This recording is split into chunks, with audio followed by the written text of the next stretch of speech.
So malinaw po na ang buhay ni Inday Sara ay delikado o nasa peligro dahil gusto siyang gurgurin ng gobyerno. Siyempre, bakit gusto siyang gurgurin? Diba? Siya yung next in line. Kapag hinila nyo na yung paa ni Bangag, diba? Siya ang next in line. So, lahat po nang nangyayari ngayon dyan sa Pilipinas at dito nga kay Inday Sara, ito ay kagagawa ni Liza Tanas at ni Bangag. Dahil yung si Marbil na yan, yung Romel Marbil na yan, ay utusan lamang na parang asong julol ni Liza Tanas at ni Bangag. Kaya nga ang tanong ko, Amy Marcos, paano mo ngayon ipagtatanggol ang kaibigan mo na binudol ng kapatid mong Adictos Benedictus? May mga anak, maliliit pa. Gustong gurgurin ng sister-in-law mo. Gustong gurgurin sa lahat ng klase ng aspeto. Nagpagurgur na nga, kusa nang nagpagurgur si Inday Sara sa DepEd. Dahil yan ang gusto ng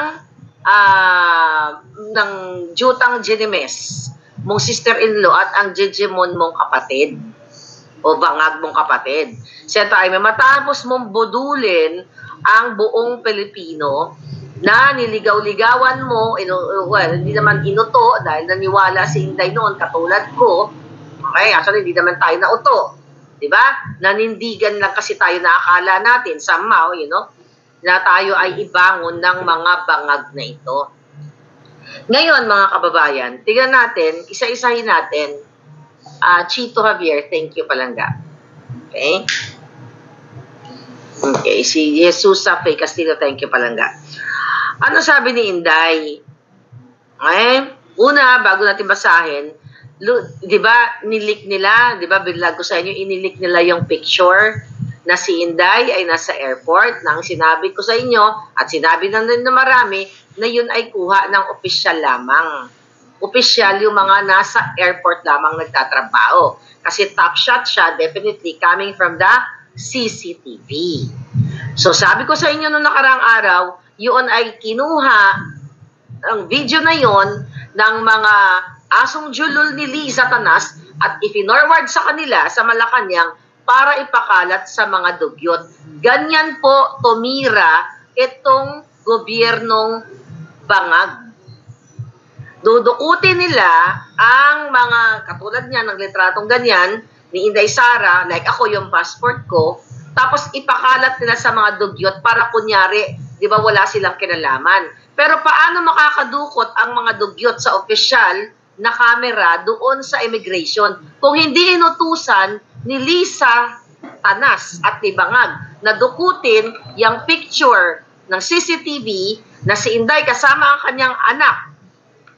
Okay? Na isinama pa nga, sabi nila sa picture, para ibigay sa Malacanang at i-disseminate ng presidential communications diyan ng mga nilabukangkang. Yan yung mga araw-araw na nagpapahirap sa inyo diyan sa presidential communications, DILG, lahat ng mga hinayupak na yan, sila ang araw-araw na nagpapahirap sa inyo at gustong gumurgur sa inyo. Kaya sabi ko nga, napakatalino nyo naman para hindi nyo maintindihan sino ang nagpadukot, kumuha ng picture na yon, ipinorward kay Liza Tanas, ipinorward din Liza kay Cheloy, dyan sa presidential communications, then disseminate sa dugyot, tapos sirain si Inday Sara. Now, ano sabi ni Inday Sara? Open letter niya kay Marbil.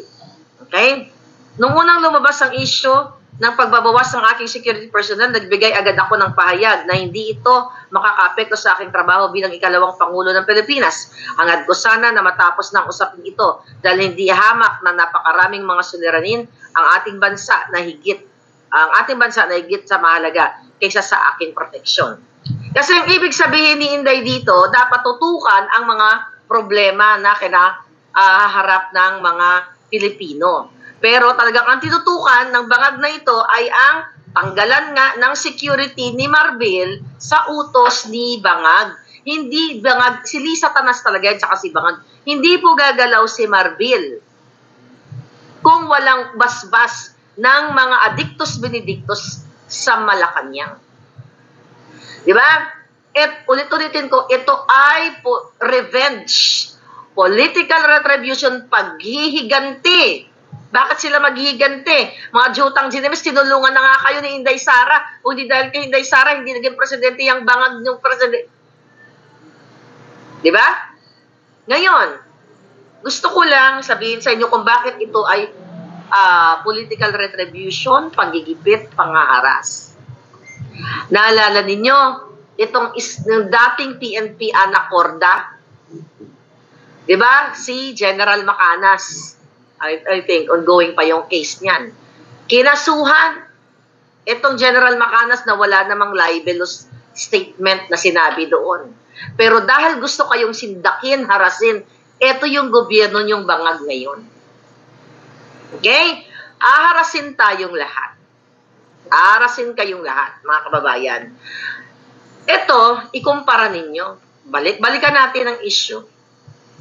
Si Duterte, si Pangulong Duterte, ang ngangabels talagang bratatatat at talagang mapapadyutang Ginemes ang lahat. Pero sino ba ang minumura ni Duterte nung panahon na yon? Nung siya ay presidente? Sa bawat mura ni Presidente Duterte nung time na yon, bilyong piso ang naibabalik sa inyo. Bakit ko nasabi?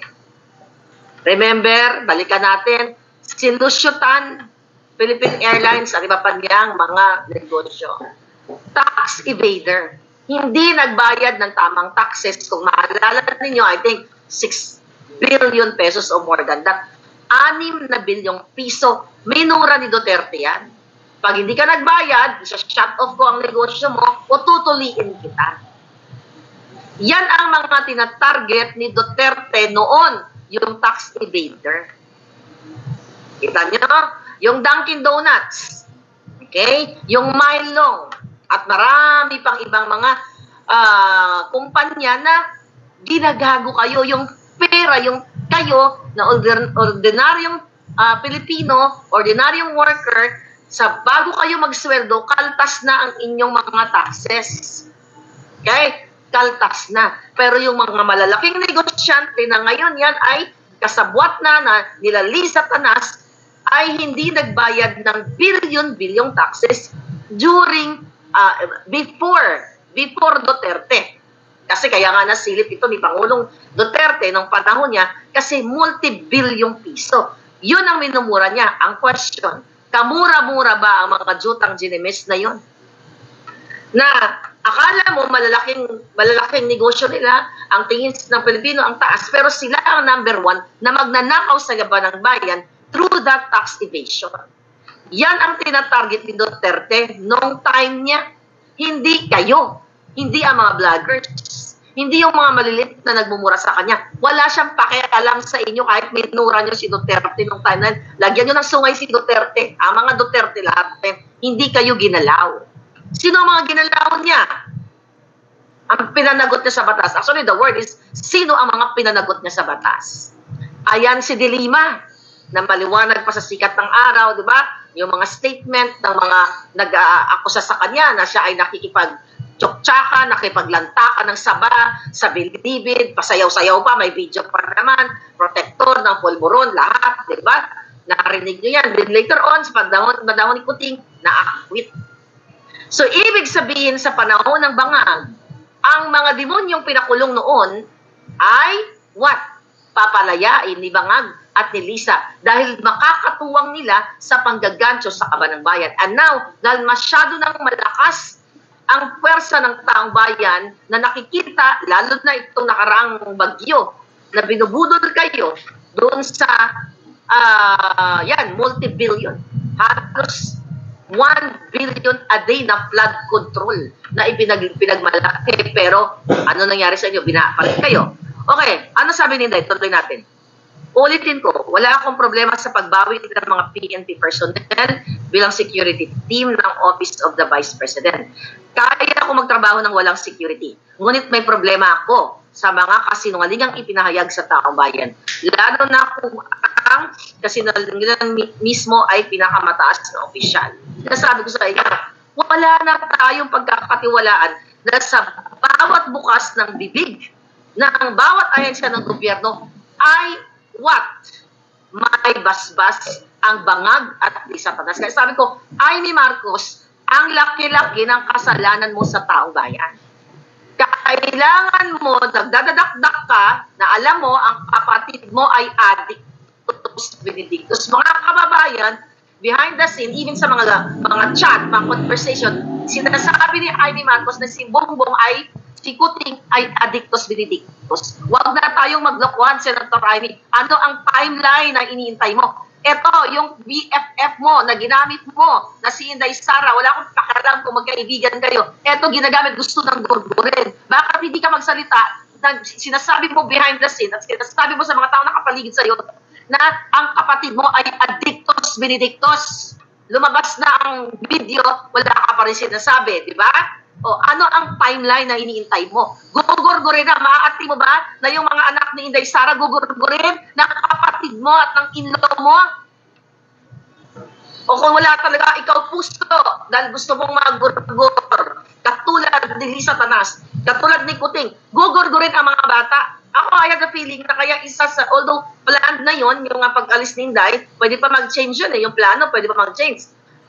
Gusto niyang i-secure yung mga anak niya. I don't know kung mag-stay ba, maiwan ba yung mga bata sa Germany. I'm not sure. Ito lang ang aking pakiramdam. Imagine mo, mga bata pa yung mga anak, Senator, ay buti mga anak mo kaya na makipagbardagulan yan. Di ba? Yung mga anak, kaya na makipagbalyahan dyan sa, sa gobyerno. Kaya na nga mangurap ang mga anak mo, at least malalaki na. Well, isa lang naman yung dyan. Isa lang ang politiko. But anyway, maaati mo, natiisin, hindi lang ang anak ni Inday Sara. Huwag tayong maglokohan, Amy Marcos. Ikaw, Darrell, na nakapaligid kay Senator Amy. Okay. Ayan.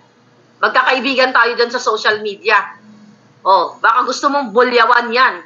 Alam mo rin na naririnig mo araw-araw, Darrell, na naririnig mo kay Amy na Addictus Benedictus si Marcos Jr. Huwag na tayong maglokohan. Ano pa ba ang timeline na inaantay mo, Amy Marcos? Alam mo na ang kapatid mo, lango, bangag.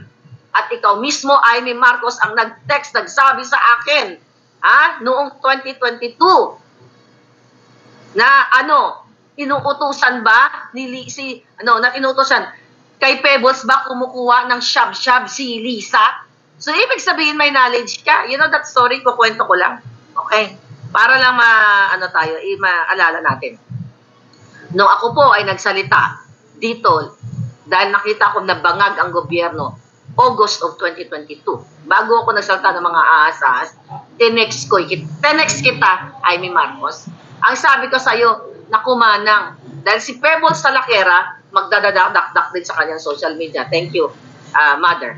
Sabi ko, manang, dahil ako noon ay budol na budol pa at hindi ko matanggap na si Marcos Jr. ay mambubudol, tinext kita, Senator Amy. Manang, ano ang sabi ko sa'yo? Ang si Pebbles ay mayroong ipapasabog. Okay? May ipapasabog, may expose. Hindi ko sinabi, mga kababayan, kay Senator Amy Marcos kung ano yung sasabihin ni Pebbles. Ano ang sagot mo sa akin? Ano yun, Maharlika? Yun ba yung sa kanya ba kumukuha ng pulburon, yung shab-shab, yung medyo mamura ng shab-shab si Lisa? Wala akong sinabi about pulburon during that time. Wala akong sinabi tungkol shab-shab. Ikaw ang nagsabi niyan sa akin na, Maharlika, si Lisa Tanas ba, yung in-law mo ay kumukuha ng murang pulburon kay Pebbles?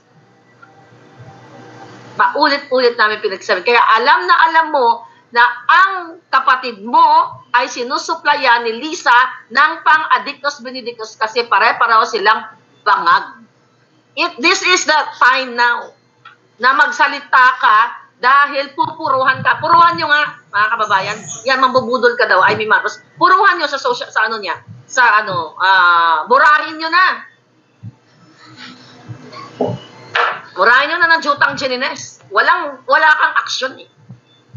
Eto, gugurgurin na yung mga bata. Gugurgurin na ang mga Pilipino, ginugurgur na kami lahat eh. Ano, ay, ganun. Kung hindi ka magsasalta, which is wala kang utang na loob sa Pilipinong sumuporta sa inyo, not only kay Duterte, dahil, kaya naman, napalibing yung tatay mo, yung tatang mo, dahil din sa clamor namin ng mga supporters ninyo, dahil sa gusto namin. Not only, malaki pa sa salamat kay Pangulong Duterte. Ano na ngayon? Eto ba, talagang patutunayan mo, Senator Amy, na ang mga dilawan, nakakampi na ngayon ng mga bangag, ay talagang kayo ay manggugurgur ng tao, magnanakaw, which is true. Lahat ng kabalbalan nasa inyo na. Ano, magbubulahan naman na tayo dito? Oo, nag-i-expose ka sa pinsan mo o sa kapatid mo. Ang kapatid ko napapaligiran na ng demonyo. Sinong demonyo? Hindi mo nga mapinpoint kung sinong demonyo. Eh alam mo naman, ang demonyo mismo, yung asawa. Takot ka ba? Diba? Anong ginawa mo dyan? Diba? Buisit na buisit ka dyan kay Lisa. May mga panahon nga na gusto mong bigyan ng pang-shopping yan dahil walang dugyot yan, walang pera. Anong sabi mo dyan? Ayon sa ating puting ahas. Gusto mo bigyan ng pang-shopping para gusto mong mawala na lang si Lisa Tana sa Pilipinas dahil stress na stress ka sa kadyotaan niya. Huwag na tayong maglokohan, Amy. Magsalita ka. Kung talagang ikaw para sa Pilipino, sabihin mo sa taong bayan yung sinasabi mo behind the scene na yung kapatid mo ay addictus benedictus. Ikaw, hindi mo nga ma-deny-deny dahil kung totoo ang kapatid mo ay hindi nag-addictus benedictus o hindi nagpupulburon. Bilang isang kapatid, kahit ano pa ang kontrobersya ang kinaharap niya, ay magsasalita ka. Kung ano yung tapang mo sa group chat, kung ano yung tapang mo behind the scene, kung ano yung ine-etchos mo sa mga party-party, sabihin mo sa taong bayan. Dahil itong BFF mo na si Inday Sara ay ginugurgur at pati mga anak idadamay. Not only Inday Sara, ang buong Pilipino. Kaya kung nakikinig man si Inday, I don't know kung nakikinig siya, huwag ka nang magtiwala sa mga taong mambubudol hanggat hindi naninindigan sa tama. Dahil ikaw, Inday, nag-partner ka dyan, pati kami na, hindi kami nadamay dahil ako supporta talaga ako ng bangag. Tuwang-tuwa ako noon nung sinabing marriage made in heaven. Ito na ang pinaka-demonyo sa lahat ng demonyo. Mga kababayan. Imagine mo, in the past, nung panahon ni Duterte, ginawa niya ba to kay Robredo? Ginawa ba ni Duterte to kay Leni na tanggalan ng mga security? Kahit na si Leni Robredo ay nagdadakdak sa national media, sa international, nagdadakdak na tungkol sa panira kay Duterte na war on drugs. Diba? Ano ba tinarget dun sa war on drugs? Diba yung mga malalaking polboronic na ngayon ay bumabalik sa panahon ni Bangag? So, galit kayo kay Duterte nung time na yun. Diba? Dahil pinabayad ni Duterte ang Dunkin Donuts, Mylong, yan sila, Lusyotan, dahil pinabayad sila ng taxes at pinakabinabangan nyo. And that was pandemic, pre-pandemic pa yan. Diba? If you compare yung life noon, pre-pandemic, now, mas malala ngayon, walang pandemic. Kasi ang tunay na pandemic ay nandyan sa loob ng Malacanang. Patuloy na kumakain para silang mga bakterya na kinakain kayo dahan-dahan at ginugurgur ang buhay ninyo. Next. Ang sabi ni Inday, isa-isahin niya, sabi niya, ngunit may problema ako sa mga kasinungalingan. Ito daw yung mga kasinungalingan ni Marbil. Number 1, ang Vice President Protection Division or VPPD na sa ilalim sa PSPG ayon sa utos ng NAPOLCOM ay sadyang ginawa para hindi pakialaman ang mga tulad mo, ang security ko at mga susunod na Vice Presidente ng bansa. Malinaw ito sa dokumento ng NAPOLCOM PNP. Ayan, kinounter na sila ni Inday kasi pinakikialaman nila. Diba? Bakit nila pinakikialaman? Ang bottom line yan, utos ni Bangag at ni Lisa na targeted si Inday. Kung si Marbil lang, Hindi yan gagalaw. Ang lahat ng ito ay utos ng mga satanas sa Malacanang. Kumilos na kayo, sabi ni Tekla. Kumilos na kayo.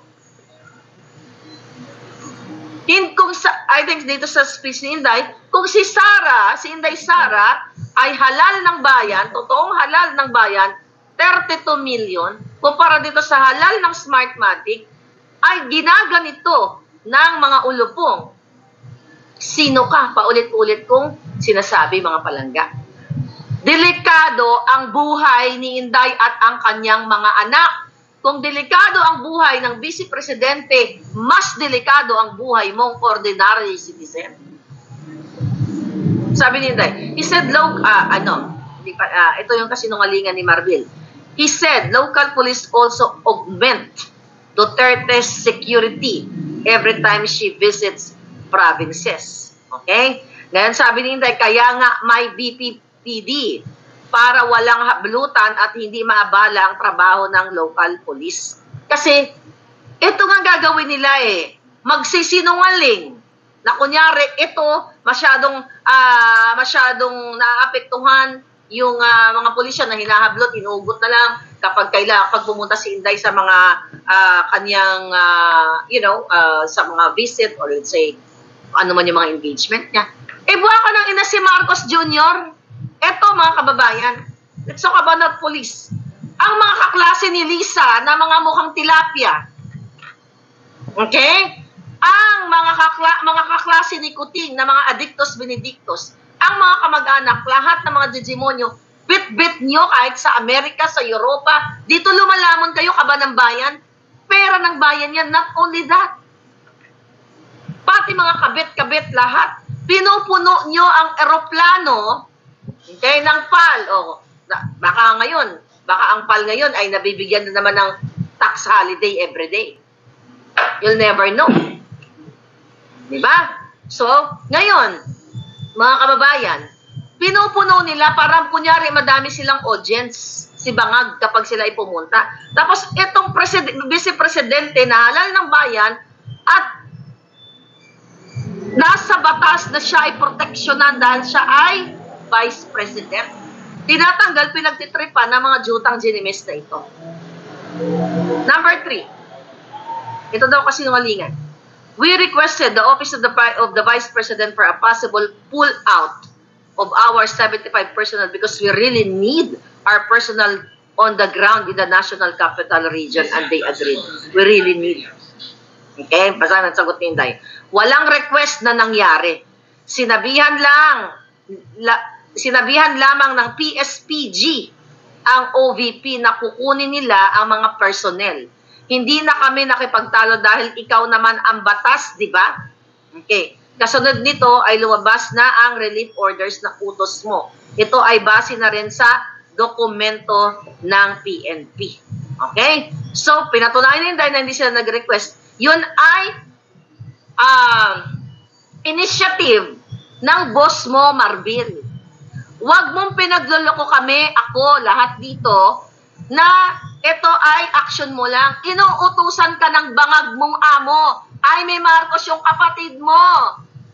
Pariwara na, pinapariwara ang bayan. Ginagago yung lahat ng Pilipino. At ito ngayon, ang BFF mo, mga palangga, ang BFF mo, na si Inday na nagluklok dyan, nakapagbalik sa Addictos Benedictos, gustong gurgurin, hindi lang siya, kundi ang kanyang mga anak. Ano, tatahimik ka na lang ba? Pupulutin ka rin sa Anodoro. Pare-pareho kayo, di ba? Pare-pareho kayo. Or, dadalhin mo na lang ba sa libingan mo ang lahat ng kademonyuhan? Or sanay ka naman na. Kaya kayo binigyan ng pagkakataon namin dahil akala namin itatama nyo ang mga kamalian ng tatay mo. Ano, ipagpapatuloy mo ang pagbubulag-bulagan ay ni Marcos dito sa BFF mo na nagpabalik-balik kayo sa Davao para mag-partner lang dyan sa bujutang ginimis na unit team na yan? Ano, Amy, gusto mong magurgur ang bawat Pilipino? Punyeta. Oh, ito. ang kasinungalingan ni Marbil. We don't see any threat against the Vice President. So we need to reduce the people if they want more. Then we will add it if they request. Stop muna ako dyan. Hindi ko muna babasahin kay Inday. Walang threat? Walang threat kay Inday? Marbil? Ang threat nang gagaling mismo kay Lisa at saka kay Kuting. Dahil sila kay Tambaloslos. Last year pa lang, the moment pa lang na maupo si Bangag, ang tatargetin talaga nila si Inday at ang mga Duterte. Walang threat? Paano naging walang threat yan? Vice President yan. Laging may threat yan. Official yan. Kung ikaw ngang ulupong ka, napapaligiran kayo ng mga pulis, ilan pulis mo? Dahil may threat kayo, saan ang gagaling ang threat ninyo? E di sa mga kapwa nyo ulupong, di ba? Sa kapwa nyo ulupong na mga dinodorobo nyo, maari sa inyo, inuunsin nyo sa inyong mga polvoron business. Diyan kayo takot.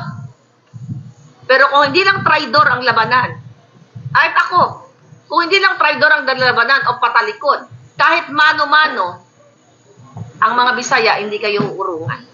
Kahit ikaw, Marben, kahit sabihin mong pulis ka, kaya ko yung pitikin yung itlog mong puti. Isang ganun ko lang yan. Tanggalin mo lahat ng armas mo, magmano-mano tayong dalawa. Isang pitik ko lang yan. Tatalsik yan.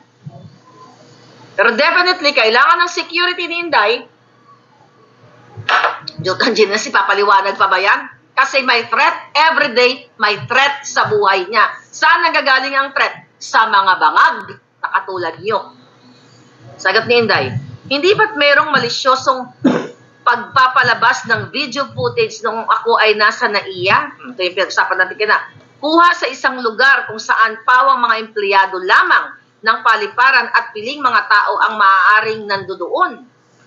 Hindi na baling ako, ngunit nakuha at naisapubliko rin sa naturang video ang aking asawa at mga menor de edad na anak na naging isang malaking banta sa kanilang seguridad.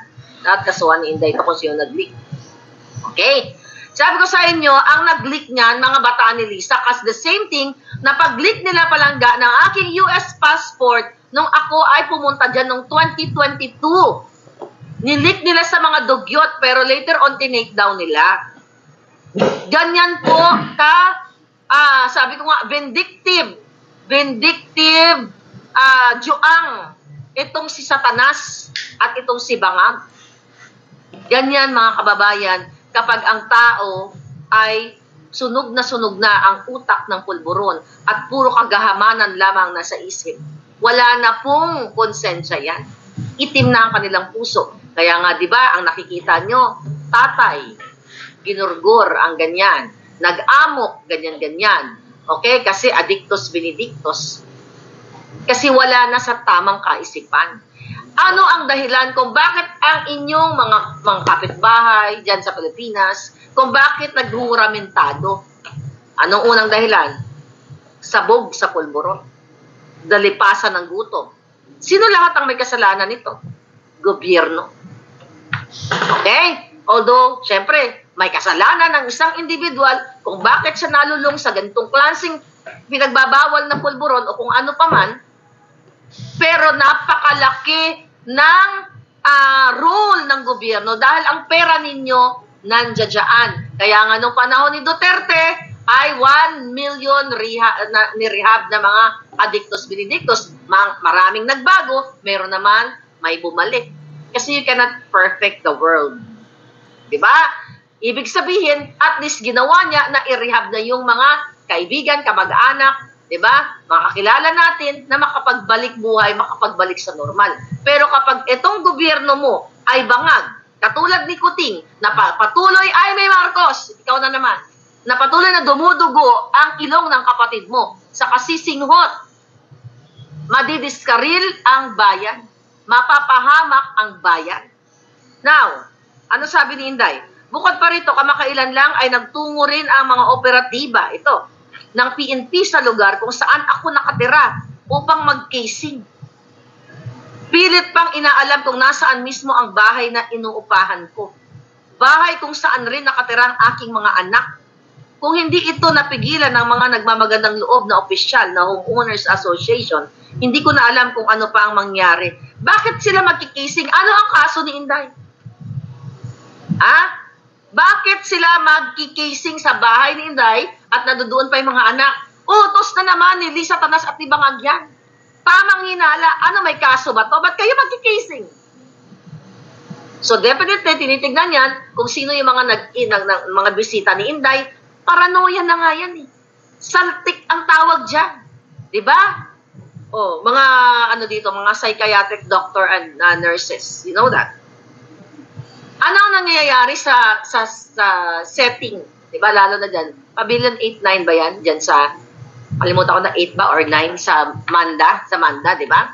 Nakikita niyo, diba? Ano ang mga pasyente dyan? Sila ay biktima ng pulburon o problema, whatever. Pero mostly na mga, kahit dito sa Jamaica, biktima sila dahil sa pulburon, dahil sa kabangagan, dahil sa kahinaan ng kanilang loob, nasadlak sila sa ganong klaseng pagsisingot. And now what? Anong ibig sabihin nito? Tamang hinala. So, dahil si Bangag, hindi yan natutulog ng tama. At si Lisa, nagbabartik yan. So, ang iniisip nila, Inday. Marika, ano naman pasabog ni Marika? Kaso. Fabricate, friend. Ganon yan. So, iniisip nila, sino kaya ang bisita ni Inday Sara? Tingnan natin, ipa-spy natin. Sila ang tunay na spy. Sila ang tunay na mapaglabag sa batas. Ano ang kaso ni Sara? Bakit ikikasing ito? See?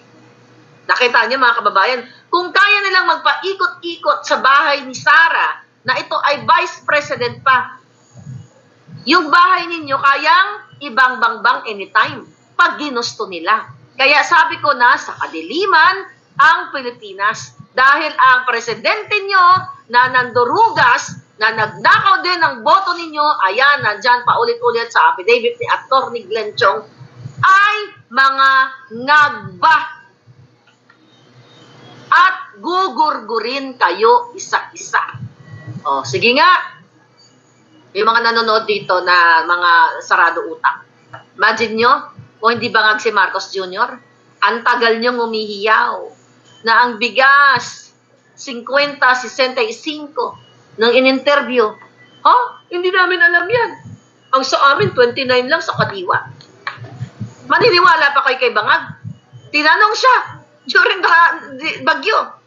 O siya, ano masasabi mo sa bigas? Ganyan, yung presyo ng bigas. Ano sabi niya, Ay, ang sa amin, 29. Anong sa amin? So, sa kanila lang? So, sa Pilipino, ano yung nire-refer niya sa amin? Yung sa Kadiwa na available lamang sa isang kanto, 2 kanto, 3 komunidad. Si Bangag. Amy Marcos, ang kapatid mo, Adictos Benedictos. Huwag ka na magtakip-takip sa kapatid mo. Ulitin ko, mga kababayan. Okay? Dahil yung video na nirelease ko, alam yan ni Senator Amy bago ko inirelease. Huwag na tayo maglokohan. Senator Amy, alam mo, may idea ka, may nagsabi sa'yo, yung video ay alam na alam mo bago ko i-release. Ano ang sabi mo dyan? It just so happened, hindi ikaw ang first hand. Hindi ikaw ang nakakapture ng video na yan. Ano sabi niyan, mga kababayan? Bukelyahan na ito. Nabukelya ko naman na ito eh. Matagal nang hinahanap mo yung video na yan, Amy. Kasi gagamitin mo para mo sa kapatid mo na kapag hindi gumawa ng... Actually, maganda yung sinabi eh. Gagamitin mo yung video na yan na kapag si Marcos Jr. ay magpakabangag-bangag, papanakot mo sa kanya. Parang anong tawag dito? Nakakasyokot na talaga may sabi ni Dang. Diba? Iba-blackmail mo na actually white mail eh. Kasi, sabi magprangkahan ka tayo, buha ka ng ina, ang dami kong time ngayon eh. Kahit isang araw tayo magbablog. Okay? Iba-blackmail mo na kapag si Bangag ay sumuporta o gumawa ng kabangagkan, ang sasabihin mo, oh, ito Bongbong, gusto mo bang i-release ko to? Pero wala kang balak i-release. Sa mo maganda yung intention mo. You know? Nung narinig ko yun, maganda yung intention mo, para nga naman, dahil, you know, kung wala tayong alam, kung tayo mga Pilipino na walang alam sa loob, di ba? Walang mga puting ahas, eh di ba? Wala tayo tagagamong, pero ito ang gusto kong iparating sa iyo. Sa inyo. Diba, blackmail daw niya na, oh, Kuting, oh, gusto mo ba ilabas ko yung video? Oh, wag mong i-appoint yan si Michael Ma, kasi smuggler yan. At yung kapatid ni Lisa na si Martin Araneta, nakikialam din sa Bureau of Customs. Nakalagay yan sa report ni Clarita Carlos noong 2022. Oh, yan, wag mo i-appoint yung mga yan, oh, ito, ilalabas ko yung video. Mga kababayan, ito ikalat nyo sa mga nakakanood sa akin, lalo na yung mga vlogger na katulad nila, sino ba? Yung mga kakampi ng bayan. Sila Jojo Connect. Labas na to. Sila PH Update. Okay? Labas na to, mga palangga. Alam ni Amy Marcos ang video bago ko ilabas. Okay? Hindi niya lang kayang pigilan. Hindi po yan, ako lang ang nakakaalam. Maraming nakakaalam niyan. Even ang circle ni Amy Marcos. Kaya alam ni Amy na ang video niyan ay authentic. Alam din ni Amy Marcos na yan ay na-authenticate. Hindi niya lang kayang pigilan ang ngangabels ko at mga kamay ko para ipakita yan sa inyo. Huwag na tayong maglokohan. Ngayon, Amy, alam mo ang kinagagalit ko lang? Ang kinagagalit ko ngayon sa moment na ito, dahil gustong ipagurgor pati anak ni Inday. The moment, itong mga batang walang kamalay-malay, okay, gusto nyong ipagurgor. Ngayon, Amy, manindigan ka. Sabihin mo na nagsisinungaling ako na hindi mo alam yung video na yan. I challenge you. I think araw-araw ka tina-challenge. Di ba? Huwag tayo maglokohan dito, Manang. Gusto mo na malinis yung pangalan mo? Huwag na tayong maglokohan. Hindi ako magsisinungaling dito. Sasasabihin ko at hindi lang isang tao, dalawang tao, tatlong tao ang nakakaalam na alam mo na ang video ay lalabas. Galit ako kasi yung pagbambaboy niyang kapatid mo at ng pamilya ni Lisa Tanas at ng pinsan mong Romualdez kay Inday Sara ay hindi nakatanggap-tanggap sa lipunan pangbababoy lahat sa amin. Isip kayo? Ano pa siling ni Inday? Bukod pa rito, kamakailan lang ay may... Oh, nabasa ko na pala yan. Oh, ano sabi ni Inday? O, diba, may pumunta, may nagkikising nga daw sa bahay niya. Ano ba ang ibig sabihin ng threat sa iyo, Marbil?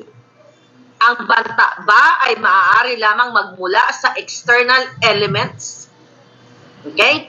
Hindi ba threat kung ang harassment ay nanggagaling mismo sa mga tauhan ng gobyerno? Bago pa nagsalita si Inday, dito ang gobyerno ang gumigipit sa inyo for 2 freaking years. Si Maharlika na itinataya ang buhay, araw-araw kong sinasabi sa inyo na ang lahat ng may kagagawa na ito, si Bangag, si Lisa Tanas, si Tambalusos, lahat sila nasangkot sa mafyang gobyerno.